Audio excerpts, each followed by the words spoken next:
In 2023, the U.S. drone manufacturer Skydio saw its manufacturing operations grind to a sudden halt. Their sole battery supplier, a China-based subsidiary, had been abruptly cut off from exporting critical components. Around the same time, the Pentagon discovered that the turbomachine pumps in their F-35 fighter jets contained a highly specialized samarium cobalt alloy sourced directly from China. The discovery triggered an immediate suspension of new jet deliveries and an emergency mandate from the U.S. government to purge all Chinese rare earth magnets from defense systems by 2026. Across the Atlantic, European electric vehicle manufacturers like Sweden's Northvolt faced a similar reality. Deliveries of synthetic graphite, a non-negotiable component for EV batteries, dropped sharply, severely limiting production. These disruptions in defense, aerospace, and green energy originate from a calculated policy architecture engineered in Beijing. We are looking at the mechanics of modern chokepoint politics. Supply chains are being utilized as a tool for geopolitical leverage. To understand this strategy, we have to look past the headlines dominating the Western financial press. Reports constantly ask if China's 40-year boom is over, pointing to an economic slowdown and sluggish domestic demand. The structural reasons for the boom between 1990 and 2008 are indeed gone. The hypergrowth of 14% driven by low labor costs, massive infrastructure investment, and lax environmental regulations has ended. But a slowdown from those heights is the typical development trajectory for a mature economy. Since 2010, the country's GDP growth has simply been on a path of normalization. This chart shows the real GDP growth projections for major economies in 2023. China demonstrated a solid 5.2% growth rate, far outpacing the euro area's 0.4% and the United States' 2.5%. For a modernized global economy, maintaining a trajectory above 4% over the next few years represents immense macroeconomic resilience. This economic maturity affords Beijing the leverage to shift its strategic priorities. Instead of focusing entirely on pure market expansion, authorities are actively leveraging their dominant industrial clusters for national security objectives. Multinational corporations now face systemic policy volatility as a central variable in their Chinese operations. In the past, Beijing used export restrictions primarily as an industrial policy tool, keeping raw materials domestic to move its own industries up the value chain. Now, these materials are utilized as geopolitical trump cards to exert pressure on rival nations.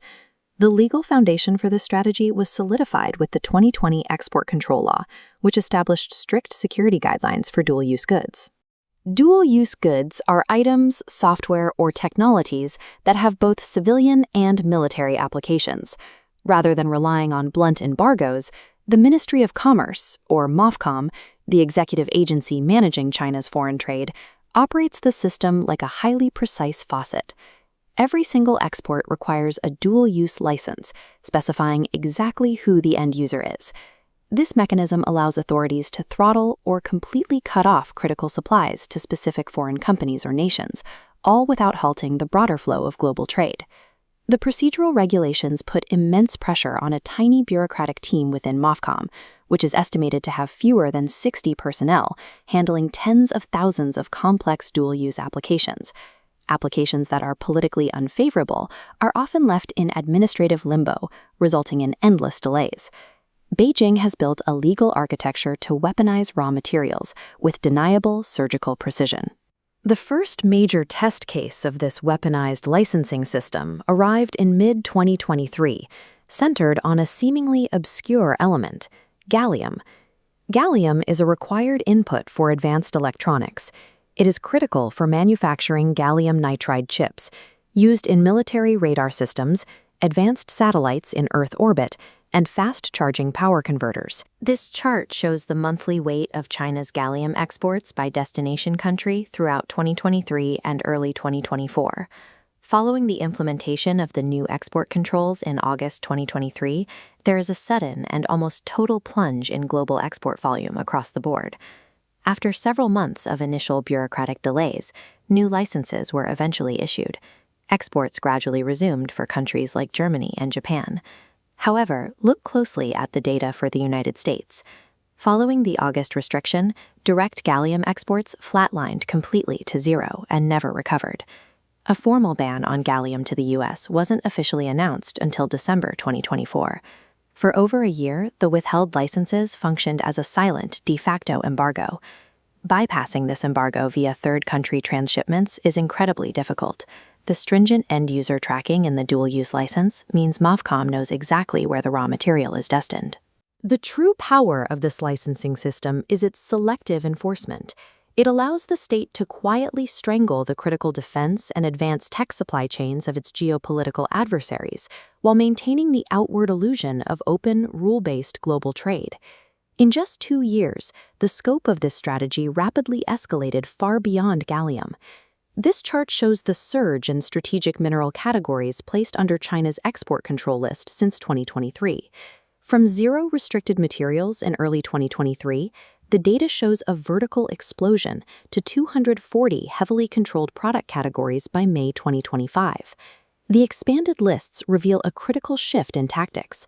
Restrictions now include heavily refined intermediate goods, such as high-performance permanent magnets laced with dysprosium and terbium, effectively moving the choke point further up the value chain. The intended targets of these specific controls are foreign defense and aerospace programs. Yet, the U.S. defense supply chain accounts for less than 0.1% of the total global consumption for rare earth elements.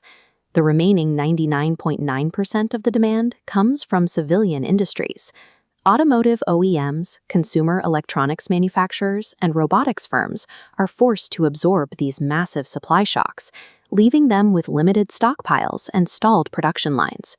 When export controls are designed for narrow geopolitical leverage, they inevitably create catastrophic collateral damage across the entire global civilian economy. The high efficiency of a globally integrated supply chain now carries a significant geopolitical cost. Multinational enterprises can no longer rely on seamless international trade. Operating in this environment requires an ambivalent, dual-track strategic framework to secure supply lines. The first maneuver is de-risking operations, actively diversifying supply nodes outside China, building robust IP protection, and utilizing local financing. The second maneuver happens simultaneously, doubling down inside China. Companies must increase selective investments to survive intense domestic competition and access its unparalleled innovation ecosystem. Corporate survival in the 2020s requires the intellectual flexibility to execute these two seemingly contradictory strategies at exactly the same time. We can see a real-world application of this paradoxical framework in the strategy of a leading global life sciences firm through their 80-80 localization plan. The architecture of this plan dictates that 80% of all future product sales within China will be manufactured strictly locally. Simultaneously, 80% of the entire supply chain and sourcing for those products will exist entirely within the country's borders. By severing reliance on imported components, this closed-loop system directly insulates the company from sudden cross-border export controls while deeply entrenching its dominance in the local market. Multinational corporations cannot defeat geopolitical supply chain weaponization by simply fleeing the market. They survive by transforming external global vulnerabilities into radical, localized resilience.